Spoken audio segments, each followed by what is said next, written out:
Roots of unity is 1। अभी देखिए cube of roots of unity पता है आपको? पता है? Omega is a complex cube root of unity, बराबर? The sum of cube roots of unity is 1। अभी omega cube is equal to क्या रहता है? 1। उसका रूट जो आता है ओमेगा का, तो 2 रूट आते हैं, यानी omega cube minus 1 is equal to क्या आता है? 0। तो 1 का क्यूब क्या हो गया? 1। तो ऐसे लिखेंगे, उसके फैक्टर अगर लिखेंगे omega minus 1 omega square plus omega plus 1 is equal to 0, ऐसे लिखेंगे। यहाँ पे ए 0 आएगा या ए 0 आएगा, तो omega minus 1 is equal to 0, omega cube plus omega plus 1 is equal to 0, यानी ओमेगा का आंसर हो गया 1। यहाँ पे ये तो कंडीशन है ही हमारे पास। अभी इसका अगर हम सॉल्यूशन निकालते हैं, ओमेगा इज इक्वल टू तो माइनस बी यानी minus 1 plus minus root of b square यानी 1, बराबर ना? बी स्क्वायर माइनस 4ac यानी ये हो गया 4, अभी अपॉन 2 हो गया, तो ओमेगा हो गया minus 1 plus minus minus root 3 upon 2, तो यहाँ पे हो गया omega is equal to minus 1 plus root 3r। ये हम कैसे लिख सकते हैं? रूट 3r अपॉन 2, और दूसरा कौन सा आ गया? Omega is equal to minus 1 minus root 3r upon 2, यानी एक प्लस और एक माइनस, ये 2 रूट हो गए, बराबर? आपने कॉम्प्लेक्स नंबर में देखे हुए ओमेगा और ओमेगा स्क्वायर, यहाँ पे याद रखने का भी, इसका अगर स्क्वायर किया जाए तो ओ आ जाता है, उसका स्क्वायर किया जाए तो ये आ जाता है, तो इसको हम अल्फा और इसको हम बीटा कहते हैं। तो अभी alpha square is equal to beta भी हो जाता है, यानी ओमेगा स्क्वायर कितना है? ओमेगा जैसा ही है, ओमेगा स्क्वायर। अभी हम ये इक्वेशन को याद करेंगे, पहला इक्वेशन, ये सॉरी सेकंड इक्वेशन क्या है? वो omega square plus omega plus 1 is equal to 0। आपको याद होगा ही, कॉम्प्लेक्स क्यूब रूट यूनिटी में हमने सबसे ज्यादा ये इक्वेशन को यूज किया है। तो अभी ओमेगा स्क्वायर यानी एक रूट हो गया बीटा, बराबर? ओमेगा स्क्वायर हो गया बीटा, ओमेगा हो गया अल्फा, पर एक रूट हो गया अल्फा, दूसरा ओमेगा स्क्वायर कितना आता है? बीटा इतना आता है। तो यहाँ पे अल्फा, यहाँ पे बीटा, यहाँ पे अल्फा लिखा तो भी चलेगा, कुछ प्रॉब्लम नहीं। प्लस 1 इज इक्वल टू 0, यानी ये 1 कौन है? Cube root of unity. Alpha कौन है? Cube root of unity. Beta कौन है? Cube root of unity. यानी ये तीनों कौन है? क्यूब रूट्स ऑफ यूनिटी, और उनका एडिशन कितना है? 0। यहां पे कितना दिया है? 1 दिया है, यानी ये तो स्टेटमेंट है लेकिन कैसा है? फॉल्स। ये स्टेटमेंट है लेकिन कौन सा है? फॉल्स है। समझ में आया? थोड़ा सा कॉम्प्लेक्स नंबर का भी रिवाइज कर लो, वो हमें जेईई मेन में बहुत काम आएगा।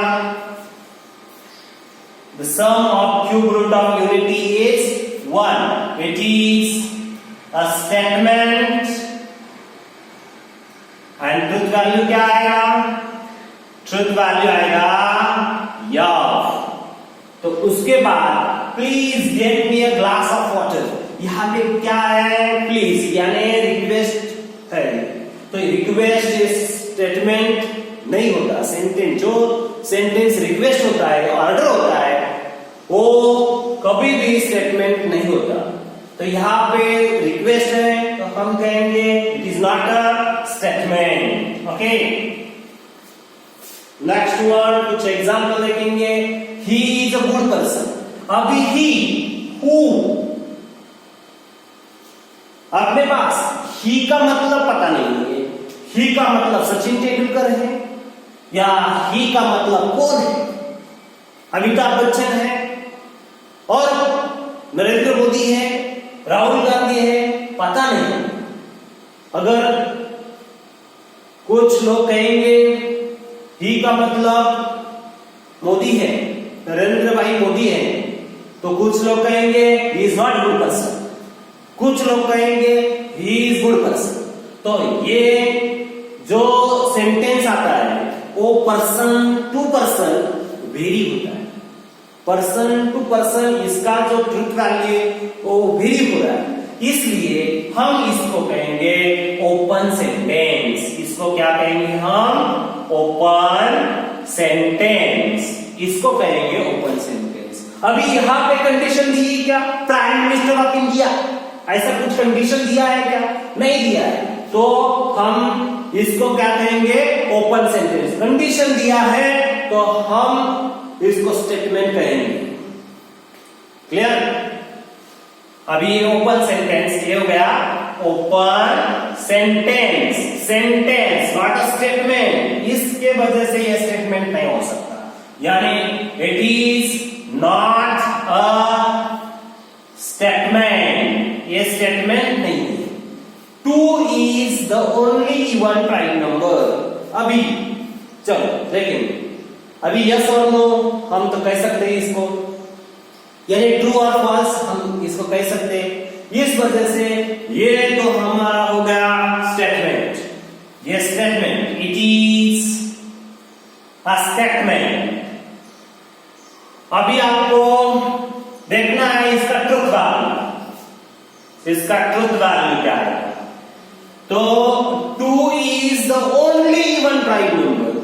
2 ऐसा है एक ही जो इवन प्राइम, इवन भी है और प्राइम भी है। करो हाँ, दूसरा कौन सा भी इवन नंबर लेंगे तो प्राइम नहीं होगा। इस वजह से हम इसको क्या कहेंगे? ट्रुथ वैल्यू क्या आएगा उसका? थी आएगा। sin 2 theta is equal to 2 sin theta into cos theta. आपको पता है ये फार्मूला है और उसको कंडीशन भी दिया हुआ है। तो जो फार्मूले रहते हैं, आइडेंटिटीज रहती है, वो सब स्टेटमेंट रहते हैं।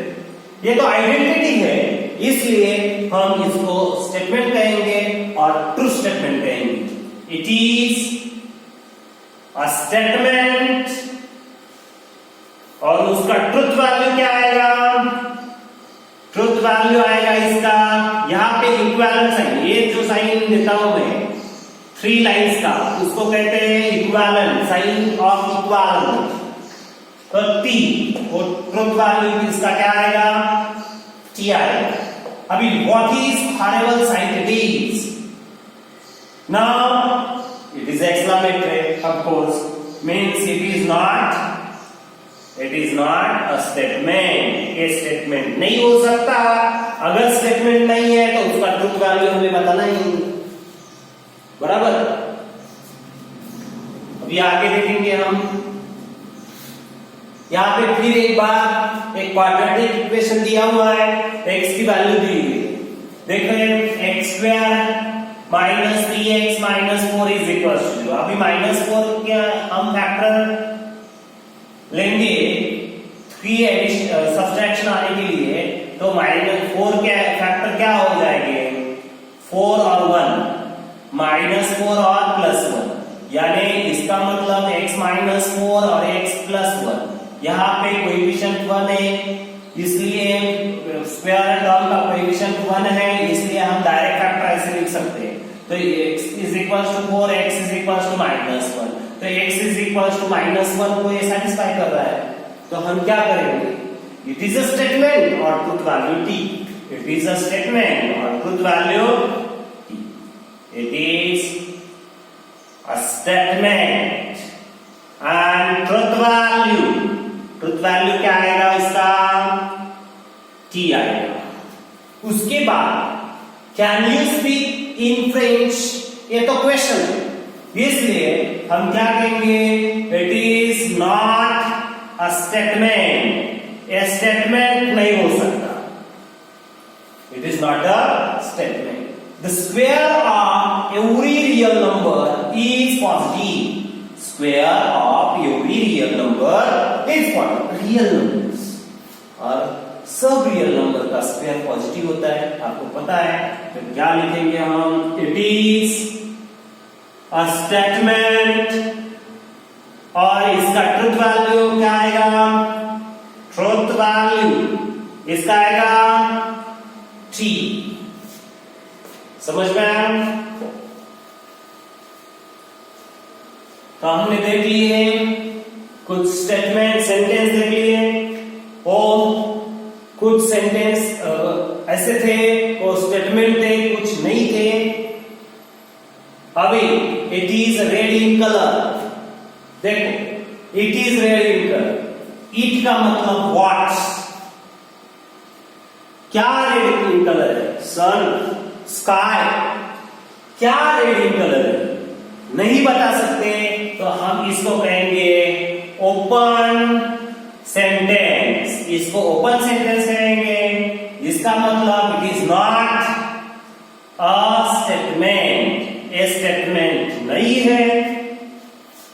It is red in colour, a statement नहीं है। तो ये ओपन सेंटेंस है, इसलिए वो स्टेटमेंट नहीं होते हैं। Every parallelogram is a rhombus. Every parallelogram is a rhombus? No, parallelogram का टाइप तो रोम्बस है। पैरेललोग्राम के टाइप क्या है? रोम्बस है, स्क्वायर है, रेक्टेंगल है। लेकिन एवरी पैरेललोग्राम रोम्बस हो सकता है क्या? नहीं हो सकता, क्योंकि पैरेललोग्राम और रोम्बस, ये पैरेललोग्राम हो गया, और रोम्बस का क्या होता है? All sides are equal. यहां पे ये साइड इसके समान है, लेकिन ये दोनों साइड इक्वल नहीं है, फिर भी ये पैरेललोग्राम है। ये पैरेललोग्राम है, लेकिन ये पूरी parallelogram is not a rhombus. इसके लिए हम इसको क्या कहेंगे? इट इज अ स्टेटमेंट, और इसका ट्रुथ वैल्यू क्या होगा? ट्रुथ वैल्यू आ गया यफ। इसका ट्रुथ वैल्यू आ गया यफ। समझ में आया? तो हमने जो सेंटेंस देखे उसमें कुछ सेंटेंस स्टेटमेंट थे, कुछ नहीं थे। अभी following sentences are not statement. देखो, प्लीज गिव योर पेन, ये तो क्या हुआ? रिक्वेस्ट हो गई, इसके वजह से ये स्टेटमेंट नहीं है। व्हाट इज योर नेम, ये क्वेश्चन हो गया, ये भी स्टेटमेंट नहीं है। What a beautiful place it is, exclamatory, ये भी स्टेटमेंट नहीं है। हाउ आर यू, क्वेश्चन हो गया, not a statement. Do you like to play tennis, question, no statement. These sentences are not a statement. What a beautiful place it is, again exclamatory. How are you, again question. Do you like to play tennis? Open the window, ये तो दोनों question हो गए। Open the window, ये request और order हम मान सकते हैं कि ये ऑर्डर है, तो यहाँ पे ये भी सेंटेंस स्टेटमेंट नहीं होगा। ये स्टेटमेंट सेंटेंस, ये जो सेंटेंस है वो स्टेटमेंट नहीं है। अभी देखेंगे सेंटेंस और स्टेटमेंट हमने देख ली। अब हमें देखना है, अगर दो स्टेटमेंट हम कुछ वर्ड से ज्वाइन करते हैं तो उसको कहते हैं कंपाउंड स्टेटमेंट। हमें अभी क्या देखना है? देखो, What do you understand by compound statements? Compound statements क्या होते हैं? Logical connectives क्या होते हैं? उसके बाद उनका ट्रुथ वैल्यू क्या होता है, हमें ये देखना है। तो पहले देखेंगे what is meant by the compound statement। चलो पहले देखेंगे compound statement क्या होते हैं। देखो, जब दो स्टेटमेंट हम किसी वर्ड से ज्वाइन करते हैं, such as 2 is greater than 3 and 4 square is equals to 60। अभी ये false है, ये true है, हमें वो नहीं देखना है। अभी ट्रू और फॉल्स नहीं देखना है, पहले क्या देखना है क्या ए एक स्टेटमेंट और ए एक स्टेटमेंट कौन से वर्ड में ज्वाइन किया है? एंड में ज्वाइन किया है। तो ओ हो गया हमारा कनेक्टिव, वो हमारा कनेक्टिव हो गया। दो स्टेटमेंट को कनेक्ट करने वाला क्या होता है? कनेक्टिव। ऐसे कनेक्टिव आपने इंग्लिश में देखे हुए कौन से कनेक्टिव है जरा याद करो।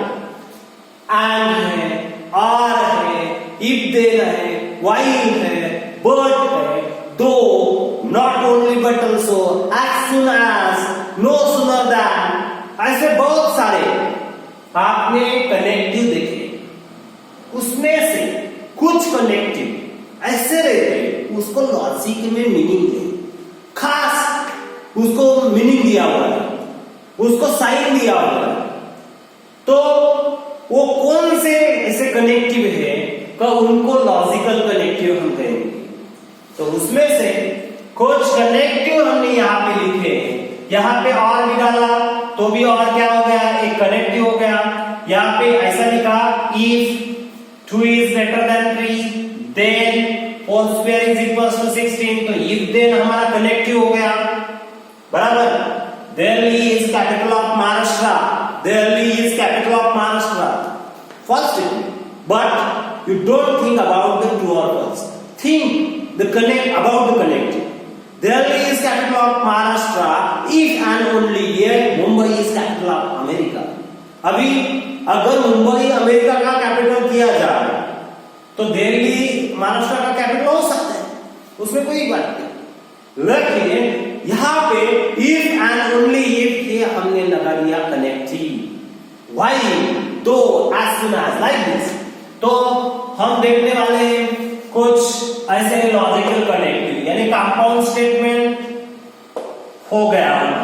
कंपाउंड स्टेटमेंट यानी दो स्टेटमेंट अगर कोई वर्ड से कनेक्ट किए जाए तो उसको कहते हैं हम कंपाउंड स्टेटमेंट।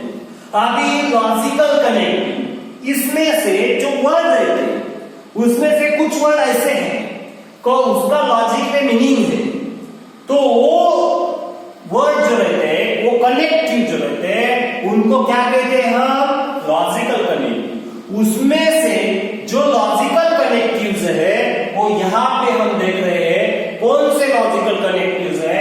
पहला कनेक्टिव है एंड, दूसरा है और, तीसरा इफ दे, चौथा इफ एंड ओनली इफ, और ऐसा लिखते हैं इफ एंड ओनली ऐसा भी लिख सकते हैं।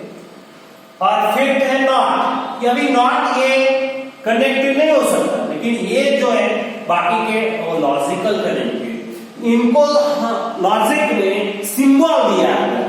तो एंड जो कनेक्टिव एंड है उसको हम कहेंगे कंजंक्शन। जंक्शन का मतलब बीच में जोड़ना। अभी कंजंक्शन एंड के लिए हम क्या कहेंगे? Conjunction, conjunction. ओके, और एंड का जो साइन है यहां पे दिया हुआ है ऐसा, यानी उल्टा भी जैसा, ठीक है। तो एंड का साइन ऐसा है, कंजंक्शन ऐसा है, उसको क्या कहते हैं? कंजंक्शन। यहां पे उस एंड के अलावा दूसरे वर्ड आ सकते हैं, उसमें से कुछ वर्ड मैंने यहाँ पे दिए हुए हैं, बट, व्हाइल, दो, ये वर्ड आ सकते हैं इन प्लेस ऑफ एंड। तो हमें क्या करना है? बट आया तो हमें एंड ही कंसीडर करना है, व्हाइल आया तो हमें एंड कंसीडर करना है, दो आया तो भी हमें एंड कंसीडर करना है, और उसका सिंबल क्या करना है? उल्टा भी जैसा सिंबल लिखना है, यानी जैसे P एंड Q ऐसा लिखना है हमें। ये P पहला पार्ट है, दूसरा Q ऐसा पार्ट है, उसमें से एंड के लिए हमें ऐसा सिंबल डालना है। उसके बाद नेक्स्ट कनेक्टिव आता है और, उसको हम कहते हैं डिसजंक्शन, उसको कहते हैं डिसजंक्शन। और का सिंबल ये V जैसा है, इसको और एक्स्ट्रा वर्ड क्या है? आइदर और। आइदर और से अगर कोई कंपाउंड स्टेटमेंट बन जाता है तो वो आर का स्टेटमेंट कंपाउंड स्टेटमेंट रहेगा, उसको डिसजंक्शन कहेंगे। सिंबल कैसे लिखना है देखो, उसके बाद आता है इफ दे। अभी P, if P then Q, ऐसा if P then Q, तो हमें वो सिंगल साइडेड एरो ऐसा और ऐसा, ये और ये दोनों में से कौन सा भी एक साइन यूज करना है। तो हम सबसे ज्यादा ये पहला वाला साइन यूज करेंगे। तो ये साइन हमें पूरे चैप्टर में देखना है। तो इफ देन का साइन ये हमें लिखना है। अभी इफ पी देन क्यू, तो यहां पे हम ऐसे लिख सकते हैं इफ पी इंप्लीकेशन क्यू, उसको क्या कहते हैं? इंप्लीकेशन। कंडीशनल उसका नाम है, कंडीशनल और इंप्लीकेशन। एक्स्ट्रा वर्ड में इंप्लाई, इट स्टैंड्स टू, ऐसे वर्ड आ सकते हैं। इंप्लाइज और इट स्टैंड्स टू आया तो इफ देन ही लिखना है हमें। तो ये हो गया इफ देन का सिंबल। उसके बाद इफ एंड ओनली इफ, दोनों साइड से कंडीशन है तो हमें उसको इफ एंड ओनली इफ कहना चाहिए। और इफ एंड ओनली इफ से अगर दो स्टेटमेंट ज्वाइन किए हैं तो वो compound statement if and only if का हो जाता है। उसके लिए हमें दोनों साइड से एरो दिखाना है, या तो ऐसा हम दिखा सकते हैं, लेकिन हमें यूज करना है ये साइन, ये साइन और ये sign. If and only if के लिए ये साइन यूज करेंगे हमें ये साइन यूज करना है। ओके, तो उसको कहते हैं बाय कंडीशनल और डबल इंप्लीकेशन। उसको क्या कहते हैं? बाय कंडीशनल और डबल इंप्लीकेशन। उसके बाद आता है नॉट, उसको कहते हैं निगेशन। नॉट का मतलब निगेशन। अगर Mumbai is capital of India, ये अगर एक स्टेटमेंट हुआ तो हम क्या कर सकते हैं? Mumbai is not capital of India. अभी नॉट डाल दिया तो निगेटिव हो गया, उसको निगेशन कहते हैं। हम आगे जाके देखने वाले निगेशन क्या होता है और इसका सिंबॉलिक फॉर्म क्या होता है। तो हम जो इसका सिंबॉलिक फॉर्म और इसका truth value, it's truth value and symbolic form हम अगले लेक्चर में देखेंगे।